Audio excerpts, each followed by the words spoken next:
Hi, welcome to Heart of Gold. I am Paul Chartier. We have longtime guest, OWL, Opportunity for Work and Learning, David Boggs. Welcome. Thank you, Paul. President and CEO. Yes. Yeah. And Julius Johnson, how are you? Fine. You're an AL graduate. Yes, sir. We're going to talk to you in a minute about your great story. We attended a breakfast a few weeks ago, and it was so revealing what you talked about with the needy, the people that need help in our community. You serve an undercurrent of our community. Who do you help, and why does OWL exist? OWL has existed since 1961, and since that time, we've been meeting an unmet need in our community by serving individuals that had a disability or a mental illness, or perhaps now even more than ever, a reentry population. Mm-hmm. People that have been incarcerated and now are trying to find their way back into the workplace. There are people with great needs in our community, and both of your, we'll talk about Rescue Mission, both your organizations help people with great needs. People with reentry, what does that mean? Reentry means that for a period of time in their life, they have been in our judicial system for a wide array of crimes, which could have been a misdemeanor, multiple misdemeanors, or felony convictions, and now they are coming back to our society and considered returning citizens.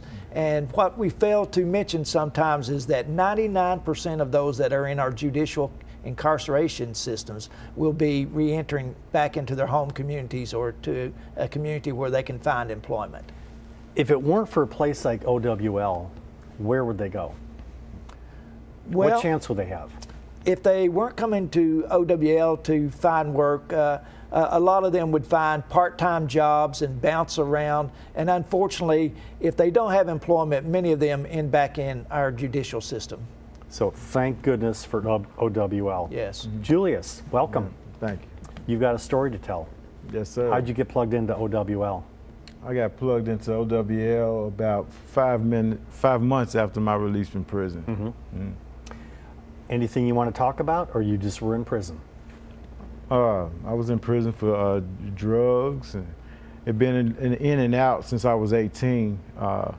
But I came home with a desire really to change and do things better for myself, my family, and my community. You were in prison how long? Almost 6 years. Jeez, what state?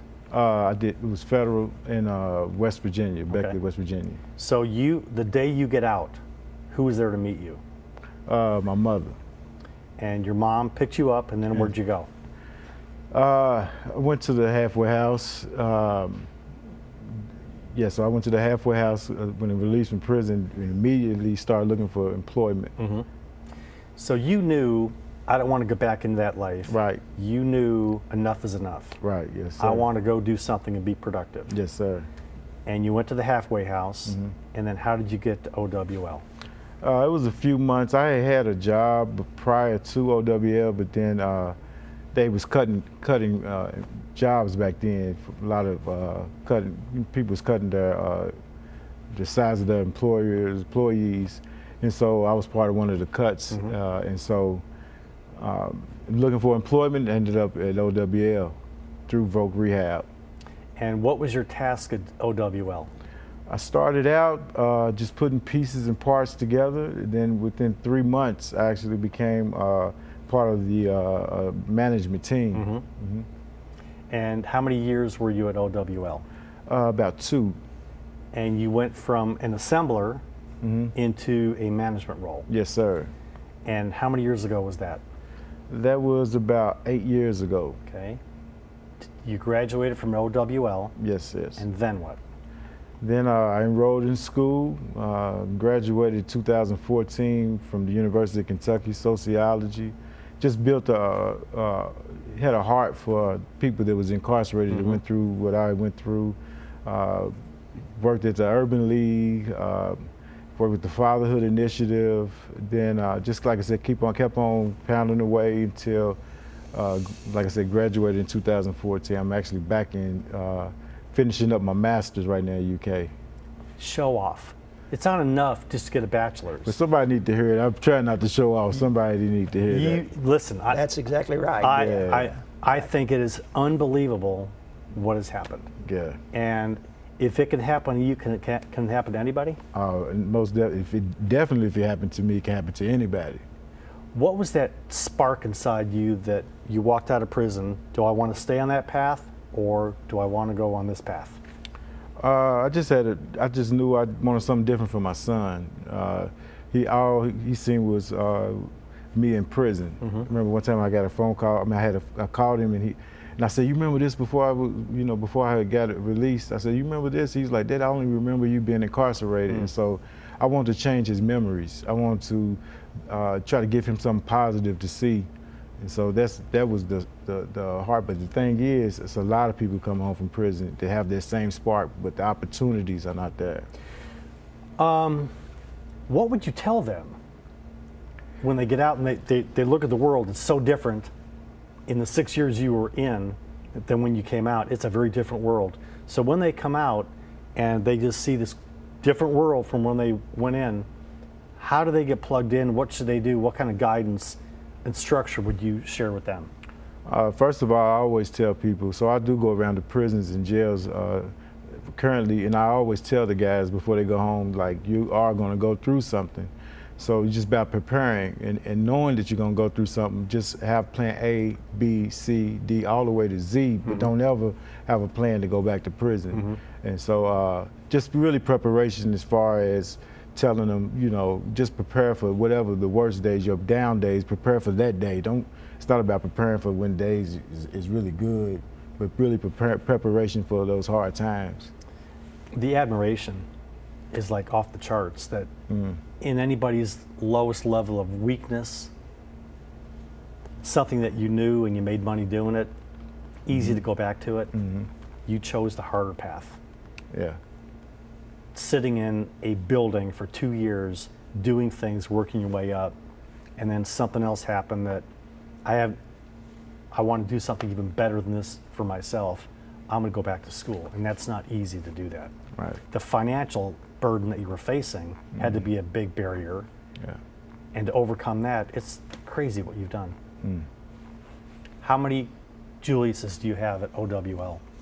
Well, right now, our manufacturing program has about 67 employees in it, and 52% of those are people that's re-entering and trying to find that same path that Julius traveled. Do you have a program at OWL for people that have been incarcerated? Do they simply come in and do a task, or do you do other things with them to say, this is an entry point, but really, if you want to follow Julius, you can do this? Right. One of the key things that when anyone enters any of our programs, like Julius, that's not been in the employment role for a while, they need those essential skills built up, reliability and the confidence. And so we work with that, and we have a great relationship with the Office of Vocational Rehabilitation, which is the program that Julius came through. And then we help them build resumes. We help them do job searches. We have a certified forklift training program that has been very beneficial. We also have a program for customer service representative, because so many people go into some type of customer service relations. Yep.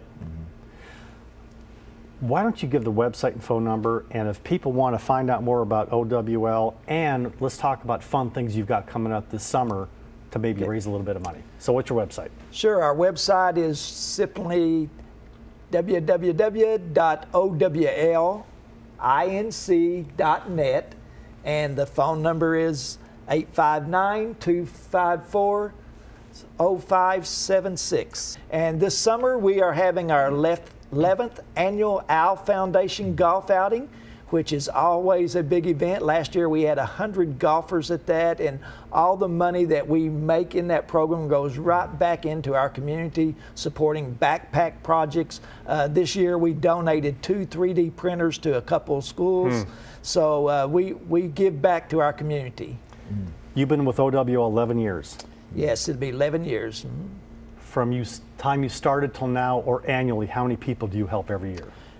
There's about 240 people a year that go through our program, and we have just now launched a phenomenal program for out-of-school youth that are ages 16 to 24 to help them get on the pathway of employment, going to school, going to trade school, building their lives before they become incarcerated, to try to get them headed down the right path.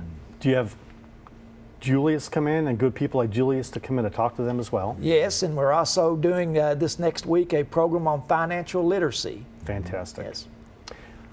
What are you doing right now? I'm the Director of Reentry Services at the Lexington Rescue Mission, where I go into prisons, North Point, Blackburn, Fayette County, and so we do teaching and preparing people to come home from prison, and then a whole bunch of resources connecting them to places, different other places, not just us, but different other places to build around them so they can be successful. You can read about it in a book about being in prison all day long. Right. Being there is a totally different deal. Totally different. And when you can walk in from experience and say, I've been there, I've been where you are, this is how you can get out, how do they react to you? I get a huge amount of people that need to see it. So they react in a way that is inspired, because sometimes you can't, I know when I was in prison, I didn't see that. And so in order to see it, you can become it. You can say, in order to be it, you got to see it. And so a lot of people talk about being able to believe it because they see it. So it's remarkable. We're going to finish up in that breakfast that you attended. You talked about transportation being a big barrier. We've got 2 minutes to go. Talk about why transportation is so difficult for people to get plugged back into work. Well, it's just very simple. You can want to work all you want to, but if you don't have the means to get there. So we're fortunate in Fayette County that we have a good transportation city through LexTran, and we hope that they're going to expand that more to third shift.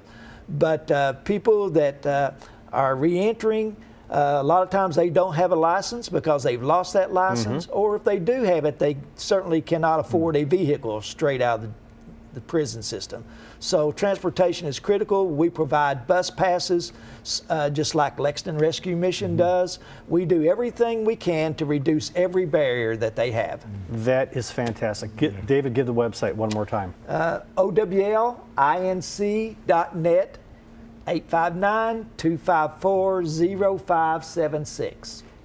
Julius, in the last minute, thank you for being brave enough to come on the program and tell your story. It's not easy, but maybe a little bit easier now that you know that you've been through the worst part. Sitting in front of the camera is not that bad. No, it's just a piece of cake. I know what you mean. Congratulations. Yeah, thanks, man. Thank you. David, thank you. Thank you, Paul. I'm Paul Chartier. We'll be right back on Heart of Gold.